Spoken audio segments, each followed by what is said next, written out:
Hi everyone, Queeveen here from the comfort of my kitchen. In today's video, I am going to go through my submission for the 23rd Speedlang challenge. Ħáárróó.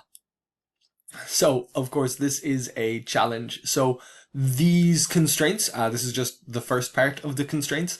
These constraints were given out on the 13th, really, supposedly the 14th of February. I definitely saw them on the 13th, so I'm recording this on the 27th and posting it on the 28th, which gives me 2 weeks to create a language that follows these constraints. So starting with the phonological ones, here is the phonology that I'm using for this language, and the phonological constraints mostly revolved around going outside of your comfort zone. So picking 2 points of articulation that you don't normally use. And quite frankly, there is only one point of articulation that I don't regularly use, and that is the pharyngeal or epiglottal region.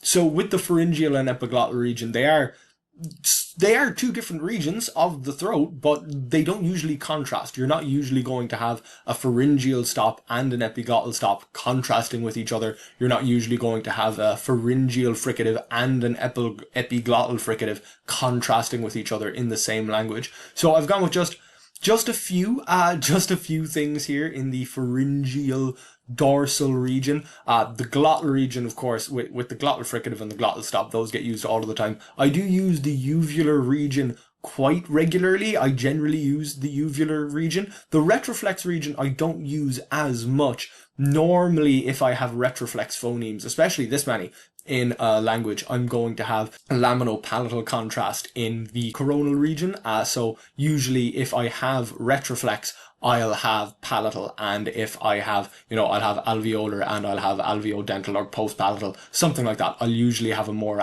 Australian layout. So really it's just the pharyngeals and epiglottals that I'm using to pass the first constraint. If I go back here, use 2 points of articulation you don't use very often. It's really just the epiglottal region that I'm using there. Use some vowel feature you don't use often.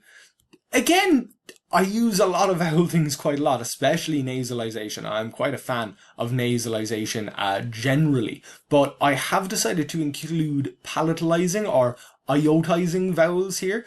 So these would be sort of the remnants of a sound change. These are vowels that will cause a palatalizing effect on surrounding consonants, and I do mean surrounding consonants, whereas the non-palatalizing versions don't. I decided to leave a little gap, so there's no palatalizing O, just so there's a gap. It's always nice to have a gap. I've also got a couple of rhotic consonants. Now, I have used rhotic consonants in previous conlangs. I tried to use one for rhotic harmony, which was a little bit weird, but I'm just throwing in some rhoticity here as its own phonemic little thing. Some of these vowels have phonemic rhoticity associated with them. So I've got a rhotic back vowel, I've got a rhotic schwa, and then I've got a rhotic palatalizing schwa. So rhotic, palatalizing, and a central rhotic and palatalizing. It's the only one that does both of the things. But I did want to just add those in as a couple of vowel features to play around with that are a little bit different. You might notice here that I've got quite a lot of laterals, and I've got a few things going on here. I am going out of my comfort zone, so pronouncing the pharyngeal and epiglottal phones, that's going to be hard for me. Contrasting multiple dorsal fricatives, I don't think I've ever contrasted 4 like this. Maybe I have, but it is tricky to get them all to sound different. So, of course, there are some other things going on here. Here it mentions having 3 phonemes which exhibit some kind of gradation. I'll get to that when I get more to the morphology, because it is a morphological setting or morphophonological environment, and the closed set of roots that break phonotactic tendencies. The phonotactics of the roots in this language are really pretty simple.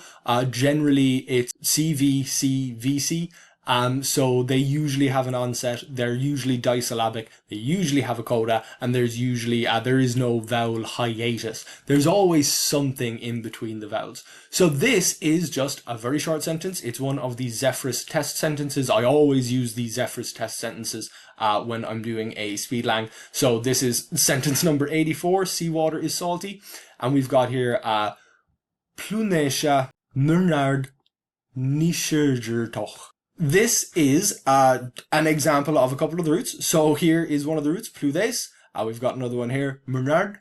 The D following the rhoticized back vowel there would get retroflexed a little. There is some connection between the rhoticization and retroflexion in this language, but it's not super strong. Then we've got another one here, salt, another, it's lacking a code at the end, but that's still not too bad. The general rule for syllable structure in this language is that roots will be disyllabic. They'll usually have an onset, they'll usually have a coda, but those rules can be broken without breaking the rules of phonotactics. And part of the reason is there is a gradation. So here we have C in the genitive. It's the sea's water that is salty. So instead of being pluthes, it becomes plunes. And that plune, that becomes plunesha because of the palatalizing front low vowel. So really, this is a sub-phonemic. Phonemically, it would be sort of a sia. It would be an S, voiceless sibilant, voiceless alveolar sibilant, followed by some sort of glide, a palatalizing glide. We can see the same thing happening here. So it's nishager, and it's the palatalizing schwa turning this into a palatal or post-alveolar sibilant, and the same here, turning the voiced alveolar stop into a post-alveolar affricate. And I think I will keep those as affricates. And of course, there is the rhoticizing and palatalizing schwa in there as well. You can see that the adjective here is rendered predicatively. The adjective becomes a verb, and the third person inanimate, that's what my 3i marking here, it's null, so you can just say that. You can just say sea's water, salties, and there you go. It is marked as predicative, so we know that it's a verb, so that's not getting 0 derived, and that's what we're coming back to here. So morphosyntactic constraints, the morphosyntax of this language. There needs to be a display of a split alignment, so I will get to that. Radically different marking for subclauses. Of course, that means having relativization and stuff, so I needed some complex sentences, which I did get to. Have a number of verbal classifiers, and have a class of roots which change word class through 0 derivation. That class of roots is also my class of roots that break phonotactics. So here we are, my slightly messy spreadsheet. You can see the wreckages of Speedlang's past down there at the bottom. So starting with the morphosyntactic alignment, it is split, and the split is pretty simple. So a normal active verb here, to eat, you've got the first singular eat, and it just conjugates just like that. So I'm always forgetting. I'm pretty sure that is my velar, so soju. The first person subject marked pronoun here would be dropped. It would always be dropped. There'd be almost no need to add in eshat unless you were saying it is I who has eaten. Eshat sojur. Then sojur. I'm going to keep pronouncing that as a rhotic, but that's what I get coming from English instead of being a native speaker of Ħáárŕå. Then if you want to transitivize that, you do need to make the verb transitive.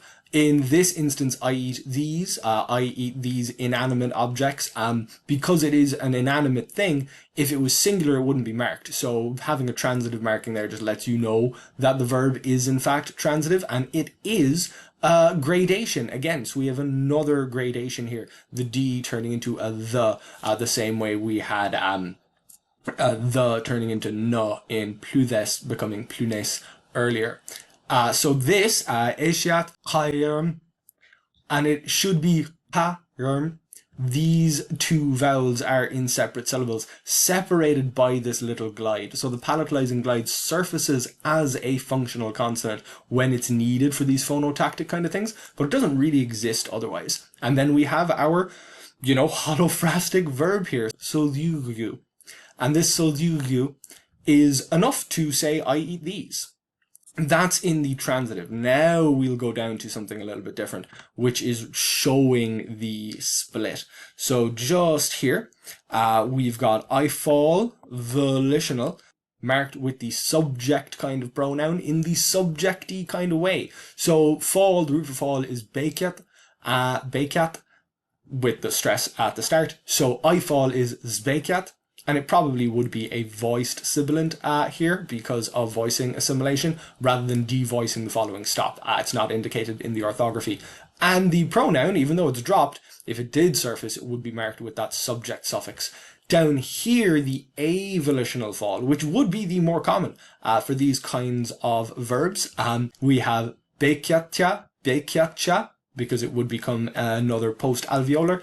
And the pronoun Asia, it's just Asia. It's not Asiat. So it is the kind of, I guess, the absolutive, because it is used for the subjects, the subjects of certain kinds of intransitive verbs, and it's the object of transitive verbs. Whereas this, it's sort of a nominative because it is also used as the subject of certain verbs, but it's only used as the subject of intransitive verbs when they are particularly active, volitional in this case. So I've got a couple of other examples of a reasonably holophrastic verb with some lenition going on as well. So I sent them to them. So we can see in this verb, it also marks the dative. I wanted to mark the dative as well, marking it actually morphologically. Pronouncing some of this will be pretty tricky for me.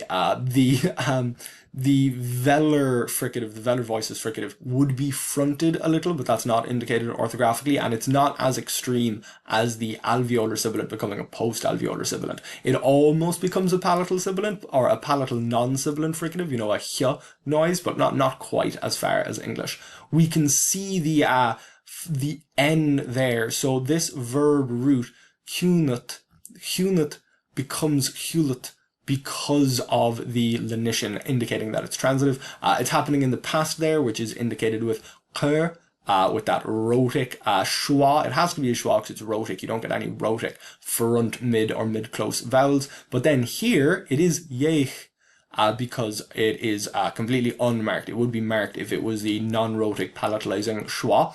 And a H, word final glottal fricative. That's not a problem in this language. I'm not great at pronouncing it. But for the native speakers of this language, a word final glottal fricative would be absolutely fine. Here we have one of the changes using a verbal prefix to change the meaning of a verb. So you can send something to somebody in various different ways, but if you send something to them by your grasp with this prefix hut, and it is hut, very short, schwa practically disappears, almost just becomes a voiceless vocalic thingy. This version of the word is to throw it to them, to send it to them by grasp. And that continues. We've got kicking to somebody, to send something to them by foot. Then we've got to prepare food. Here, I think things might get a little bit interesting. No, prepare food is fine. It is a word that usually pops up with some sort of verbal prefix. So to prepare food by fire there, to cook it. And then to peel, to butcher. We can see the third person inanimate singular coming up as a null morpheme there, so we don't really see it in the verb at all. To mince it up, to chop it up, again, it's preparing food, so it's only cooking food, if the verbal prefix uses by fire or by some other means. Otherwise, it's just, preparing food. So here, we've got another one. This is to prepare food by chopping it up. So we can see it's got the same cutting verbal prefix, whereas down here, you're piercing something, you're by cut piercing something, so you're stabbing it or knifing it. And then down here, to do similar by a point. So these are verbs that change, so not drastically, but to go from I cook it to I mince it or chop it up, that's a pretty big change, just by changing the prefix of the verb. It is still the same lexical verb. We can see there it is pierced as well, taking that verbal prefix inside the passivizing prefix. Just helps to show that it is in fact one word, and it is pierced.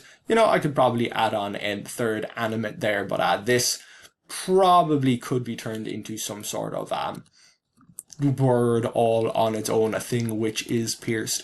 I've gone with the future here as well. So this is to go by foot. I will start walking, and we can see that it's just this is considered an active transitive verb. It's taking the active type of subject marking, and we've got another one here with eat. So here with eat, I've added in the abilitative, so it's in the abilitative mood. We can see that makes a sort of a geminate retroflex, geminate, geminate velar fricative there. I have to constantly remind myself which ones are which because there are so many diacritics in this language. Here we can see I am able to eat as its own sentence. So you have the ablative verb here, I can, I am able to, and the infinitive of the verb to eat. And it is one that normally causes some sort of difference, but it's not applicable to this particular verb. So we can see there one verb saying I can eat, and then these two verbs saying I am able to eat. And this would be useful for moving around the eating. You know, I am able to eat if I am able to eat these things. Given this situation, I am able to eat, kind of thing. It just gives you a little bit of more flexibility. Speaking of, we've got a couple of other ones here. So this is another prefix. I don't really consider this a verbal prefix like the grabbing and kicking. I think it's more like the passive. It's the andative and the venitive. So this is I go to eat and I come to eat. This language is verb final, so it's eat purposive andative go. So this is the purposive clause form of eat. I go, why, in order to eat. I come, why, in order to eat. And here the I come and I go, they are differentiated only by that verbal prefix there right at the start. To look at some of the zero derivation verbs and some of the weird ones. This verb here, chug, chug is an old word, what I'm calling an old word. We're using it here as a verb, I become small. This is the inchoative. So that's the I become small sort of right now. Generally, verbs that are otherwise unmarked are sort of a present perfect. So they're often a conative or a nomic. Whereas once they are marked, usually with a future or a past, then you've got a better idea of what tense is going on here. But because small is a small word, an old word, it marks the future and various irrealis moods by suppletion. And normally future and the irrealis moods are particles that pop up further from the verb root. So this is another serving of the constraints of the challenge. So we can see here, I will become small has a different root, run, compared to chug for the I become small in the present.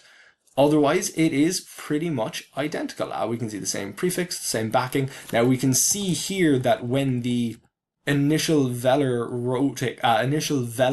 voiced fricative here comes adjacent to this voiceless fricative, it devoices, and that is indicated orthographically. So this is one of the instances of coalescence. There is a sort of a coalescence between the iotizing vowels and the alveolar consonants in that they become palatal alveolar or post-alveolar consonants when they come into contact with those particular vowels. But there are a few other things. Fricatives will devoice around certain other fricatives. You will also have the devoicing sometimes of laterals when they come near fricatives, even though I haven't popped that up here. We've got these different kinds of creation that are being using the same verb root to create, whether it's by fire. So I'm thinking this would be something like kilning, cooking a ceramic maybe, weaving something, because you're creating something by means of something long. And this by long, it's really by long and flexible. I don't have the full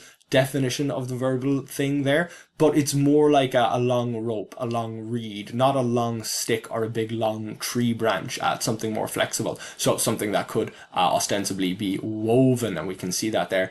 Here we've got the interrogative clitic. So the interrogative is really a sentence final clitic kind of thing. So it's almost always going to go on the verb because the verbs are final in this language. But just to lay it out there, we've also got our lenition of the glottal stop to the glottal fricative. You can see that going on there in the verb to create. And you can also see that the pharyngeal approximant, or the epiglottal approximant, or the epiglottal voiced fricative, I can't do it, so whatever you want to call it, that there remains voiced, whereas when it comes into contact with that first person S prefix, it devoices to the fricative instead. And it devoices, the voiced fricative becomes the fricative, the stop behaves a little bit differently. So we can see they're creating something in your mind, creating something by cuts, all using these same verb roots with these different verbal prefixes.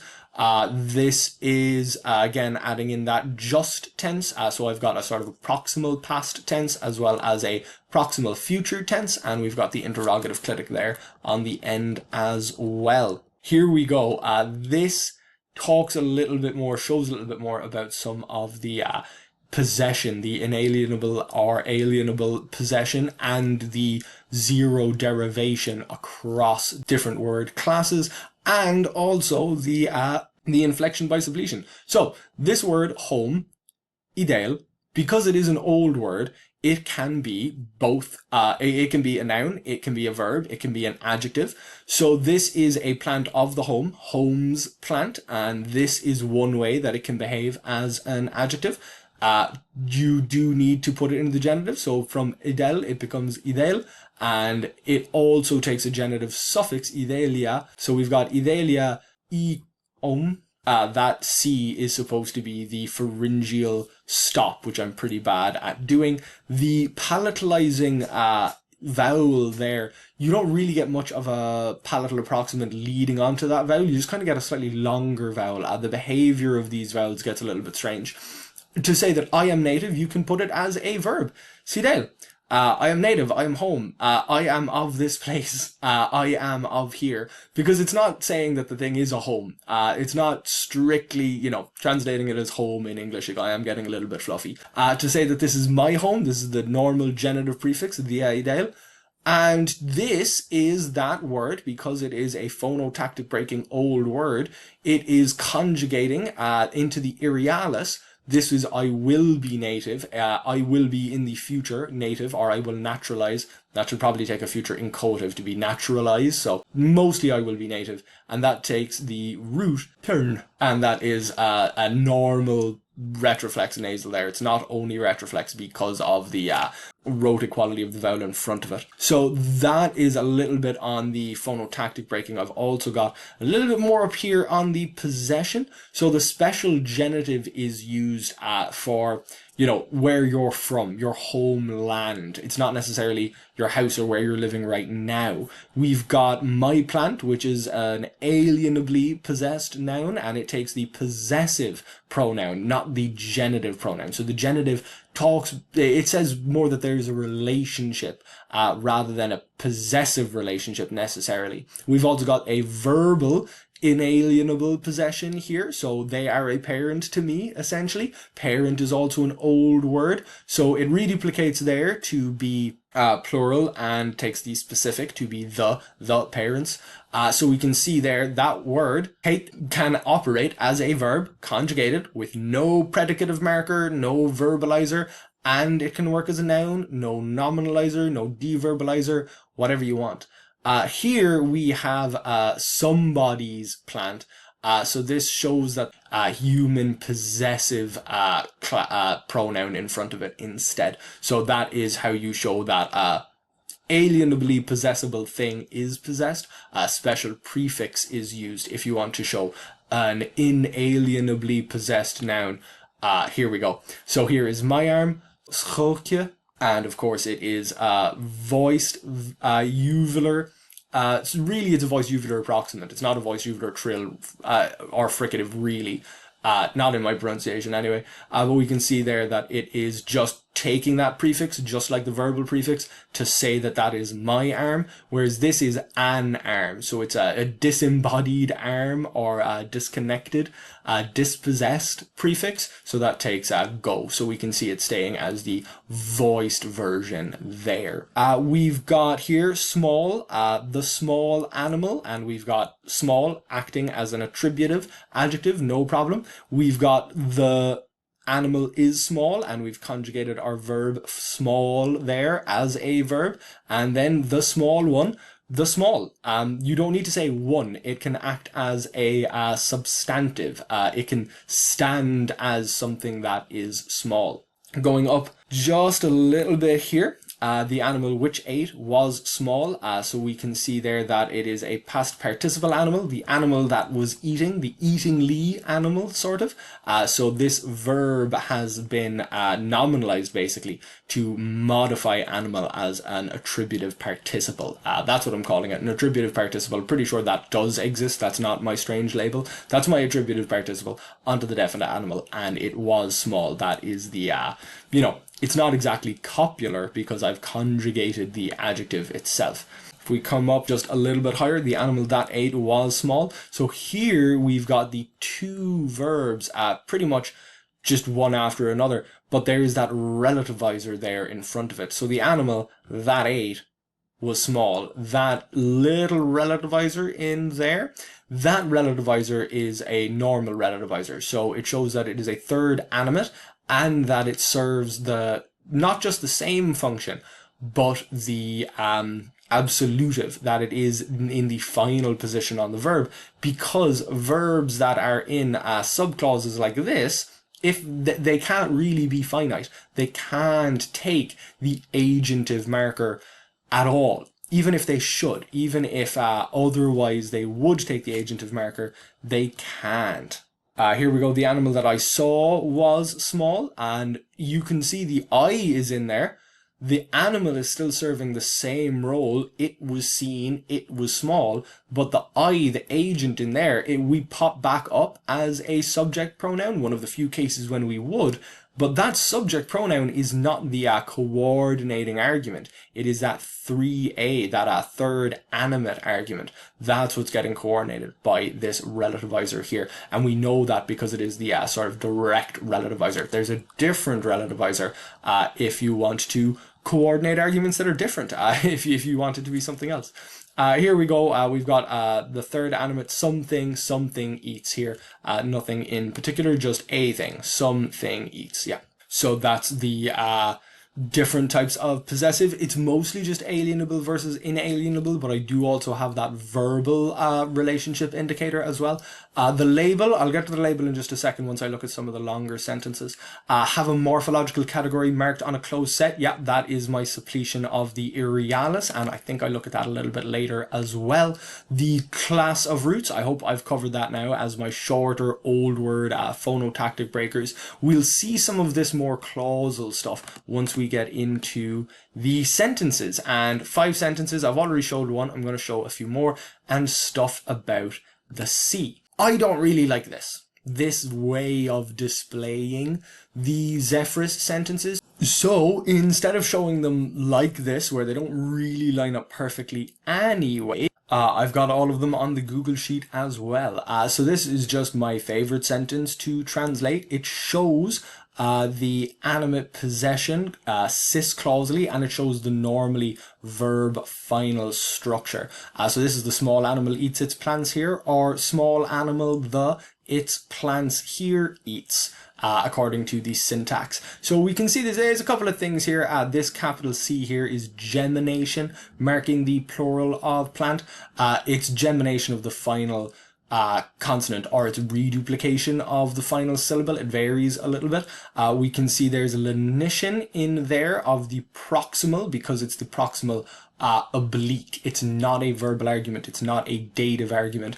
We can see these capital N's here. They're assimilating nasals. So it actually assimilates to the back rounded vowel. That's what makes it a labial there. And then we can see this this velar voiced fricative, creating that velar nasal. So we can see there, this is my slightly more broad, slightly more phonemic only transcription. So we can see we've got our palatalizer in there. We've got this whole bit here would be reduced greatly in running speech. We can see the palatal onset glide there, which disappears in the less accurate, or sort of more accurate transcription, really. That's probably how it would actually be said. We can see the same thing there with the changing of the syllabification. That palatalized lateral essentially just becoming a diphthong, and this M here, this labial nasal, becoming pharyngalized, becoming a pharyngeal nasal. taking on that pharyngeal stop, the pharyngeal approximant, stuff like that. I intend for stuff like that to happen in this language. That kind of strange allophony and assimilation. We can see down here, this is the first of the Zephyrus sentences. We went back to the place where we saw the roses. So we can see here, this is a different kind of relativizer. So this shows it's not tracking the same argument exactly here. The place is here. So the place that we saw the roses at, but it's the roses that were seen there. So the location becomes an oblique. It's not dative marked. So similar to how the location is an oblique up there. So it's the place where we saw the roses, but the seeing targets the roses. The roses are the argument that is being put in the absolutive marked on the verb there. So that needs to be the different kind of relativizer, because it's not the same third person inanimate that is in the matrix clause as is in this subclause or relativized clause.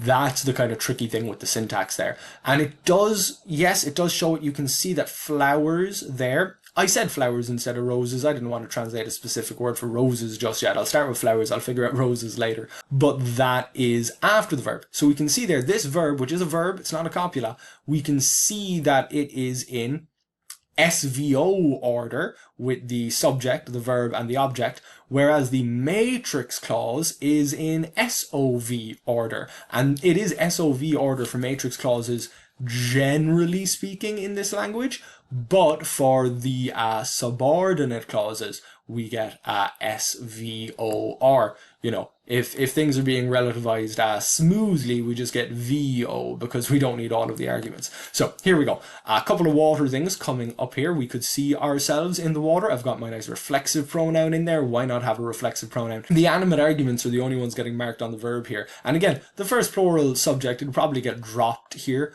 This is the plural version, shachet. And again, those pharyngeals, they are shachert. Those pharyngeals, they are tough for me. So we can see the reflexive there, the reflexive and the dropped first person plural, because both first person plurals are marked on the verb. So if we didn't have that in the reflexive, it would just be the reciprocal. We saw each other in the water. The water is still not marked. It's just giving background. We saw ourselves. That's enough. In the water just adds on to the rest of the sentence.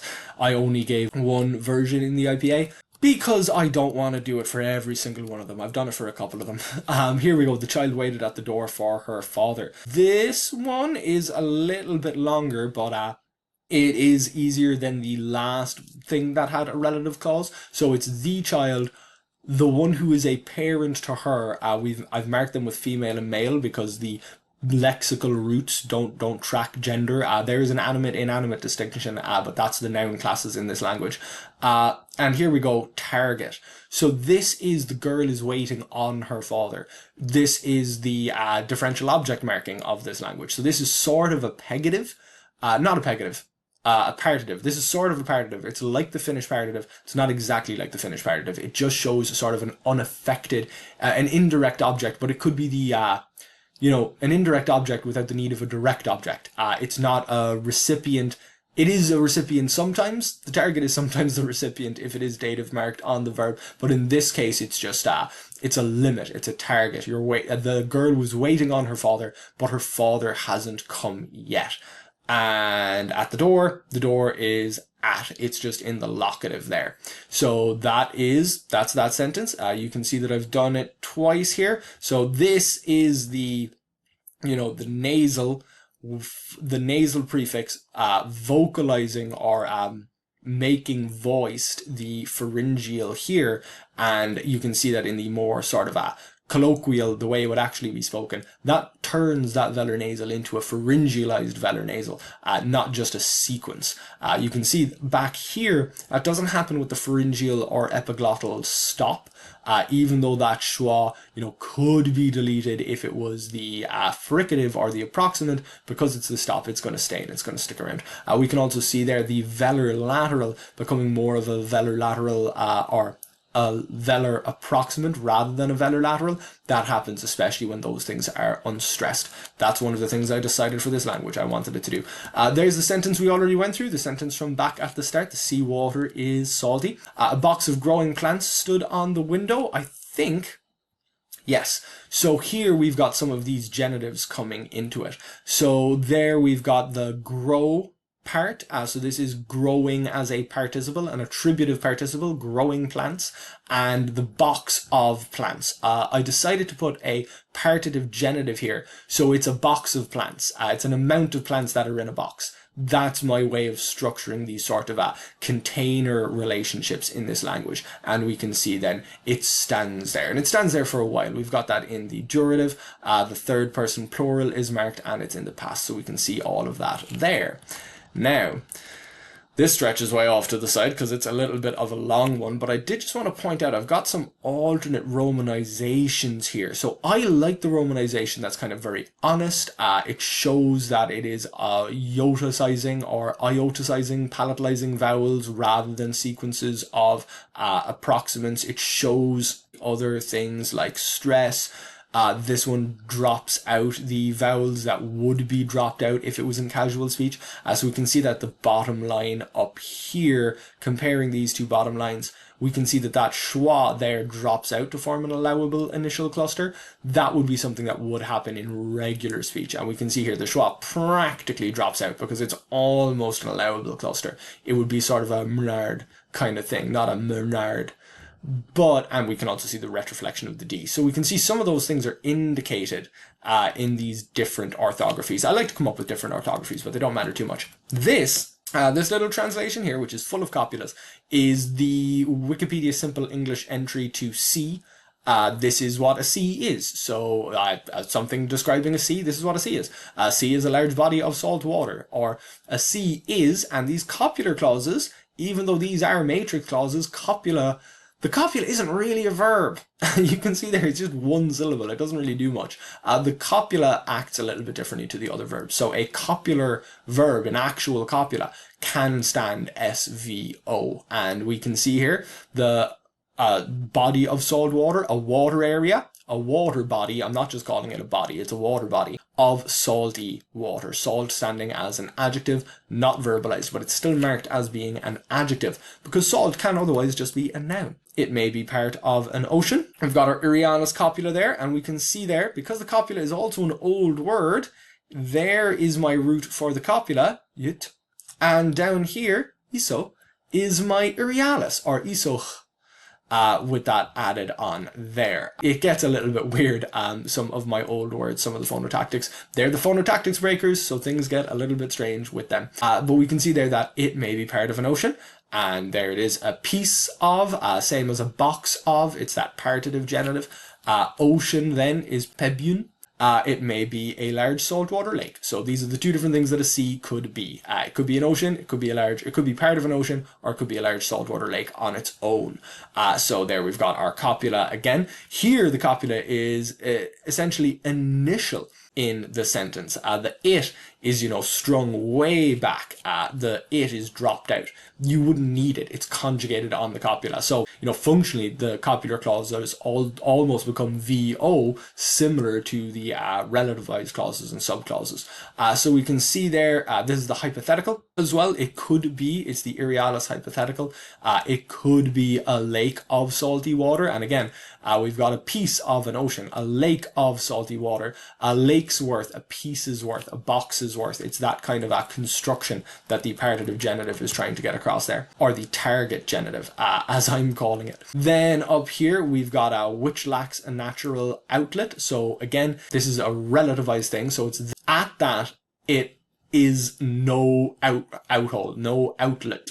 No natural outlet, at least. And there, I believe I used a different root for natural there. It is, so this is natural as in normal, not native. So this isn't an old word, that is a full word. And we can see sentence final clitic there, rendering this as a negative with a negative sentence final clitic, similar to the sentence final interrogative. And here we go, like the Caspian Sea. So I've just gone Caspia, And I've done another gradation here to show that it is in the genitive. This is a subjunctive or subordinate clause. So this is marked, null marked, because you don't need to mark it. It is only marked by suppletion on these irregular verbs. This be-like verb here is another old irregular verb. Normal verbs would be overtly marked for the subjunctive in a slightly different way. And we can see there the Sea of Caspian, and the goes at the end. And that's that. This is what I normally say to introduce myself. Hi everyone, Quiveen here from the comfort of my kitchen. I decided not to try and read this out, and you may be able to tell why from all of those consonants and consonant clusters all around the center. I decided maybe not try that one in this video. We have another copular clause down here, which is they have no drive, but this is rendered as they have no oars. So this is a metaphor related to the ocean. They have no oars, they have no drive. I'm thinking of using oars as just kind of a thing for motivation. To give oars to someone could be to give them a reason or give them a drive to do something. But here is more the conceptual metaphor, which relates the ocean and the depths of the ocean and rain coming from above with time. So time goes down. You don't put something behind you in the past, you put something underneath you. And let's put it behind us. This is it. We'll put it underneath ourselves. And that is another small word, this put here. So it's a really short stem. It's got some strange things going on when you finally conjugate it out. But there we go. Three words really in the end, because you normally drop that first person, and that is let's put it behind us or let's put it underneath us. So similarly with that conceptual metaphor, you'd have the future being above you rather than before you. The future is above us. I also think I'm going to make the horizon part of the future. I think that makes sense if we are doing watery ocean things. Now, there is one other thing, and I believe it is in my sentence regarding the roses, because I don't want to miss out on anything. Is it in the roses? It is. So this little thing here, this con slash. So these roses are a direct argument in this subclause. They are the thing that is seen. So they shouldn't be gradated for the oblique as we've seen in other instances. But they are gradated. They are gradated because they are not the direct argument of the matrix clause. So this is pernicious oblique by suppression. This is when the direct argument of a subordinate clause or a relativized clause is marked as an oblique or argument, even though it's not, because it's sort of giving way, it's sort of bowing down to the actual main argument of the matrix clause. So we still only have one sort of direct marked argument here, the place.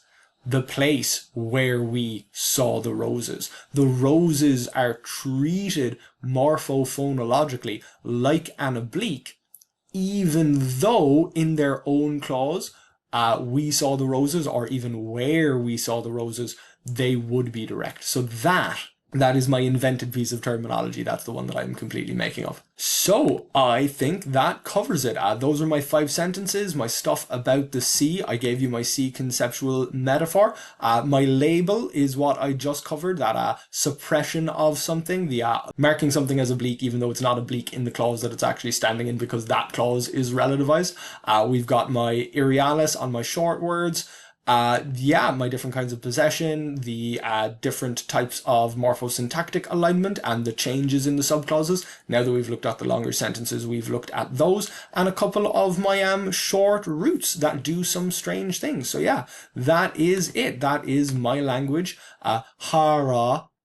There's the vowels again. There's the consonants again. You can see my romanization here. I've got 3 different R's for these semi-rhotic thingies, and honestly that's a little rhotic as well. And then I've got 3 different L's here for my different lateral things, and that's not even totally lateral all the time. But it was fun. You Fruit Harpy, I believe, was the person who ran or hosted this 23rd Speedlang challenge. It was a blast. I really enjoyed it. I hope you enjoyed watching this video. If you did, make sure to like it. Make sure to subscribe to this channel, because I am going to be going through other languages that I've created and other Speedlangs. So I tried to do the 22nd Speedlang challenge, but I ran out of time. Maybe you're the same. Hopefully in a month or two I'm going to post a video about the 22nd Speedlang challenge and my attempt for it and how I failed. Maybe you can restart your 22nd for that as well. But I hope you enjoyed this 23rd. My name's Quiveen. I'll hopefully be posting here in the near future. And yeah, make sure to like and subscribe, and hopefully I'll see you back here next time.